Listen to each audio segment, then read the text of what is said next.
Metro rail అత్యంత ప్రతిష్టాత్మకమైనటువంటి ప్రజా రవాణా సంస్థ, అత్యంత ప్రతిష్టాత్మకంగా కేసీఆర్ గారి ప్రభుత్వం 25% మాత్రమే 2014 వరకు అప్పుడున్నటువంటి ఒక కాంగ్రెస్ ప్రభుత్వం పూర్తి చేస్తే, త్వరితగతిన రికార్డు సమయంలో 75% పనిని పూర్తి చేసి మెట్రో రైలును ప్రజలకు అందుబాటులో తీసుకొచ్చి హైదరాబాద్ ప్రజలకు అత్యంత అద్భుతమైనటువంటి ఒక రవాణా, దాదాపు 5 లక్షల మంది ప్రయాణికులకు అందుబాటులో ఇవ్వడమే కాకుండా హైదరాబాద్కు అంతర్జాతీయ పెట్టుబడులను ఆకర్షించే విధంగా ఒక అల్ట్రా మోడర్న్ ట్రాన్స్పోర్ట్ మెకానిజంను క్రియేట్ చేసి తెలంగాణ గర్వపడేటువంటి ఒక స్థాయిలో మెట్రో రైలును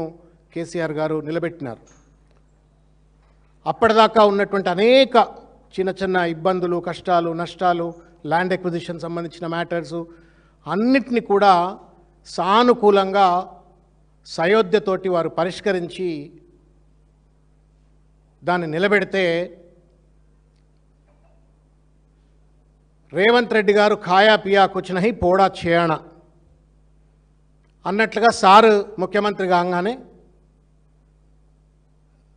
మెట్రో రైలును విధ్వంసం చేసేటువంటి ఒక పరిస్థితులు ఎట్లా చేసినారో మీ అందరికీ తెలుసు.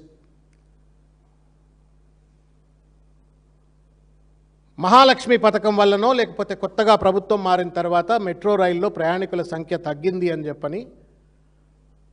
సరి అయినటువంటి ఒక వ్యాపారం జరగట్లేదు అన్నటువంటి ఒక మాట ఒక చీఫ్ ఫైనాన్షియల్ ఆఫీసర్గా ఒక కంపెనీకి సంబంధించిన ఎగ్జిక్యూటివ్ అలవోకగా ఒక మాట అంటే, దానికి రాజకీయాన్ని ఆపాదించి బాధ్యత లేకుండా, ముఖ్యమంత్రి అన్న కనీస సోయి లేకుండా, ఆధిపత్య అహంకారంతో రేవంత్ రెడ్డి గారు ఢిల్లీలో, I think so in Delhi,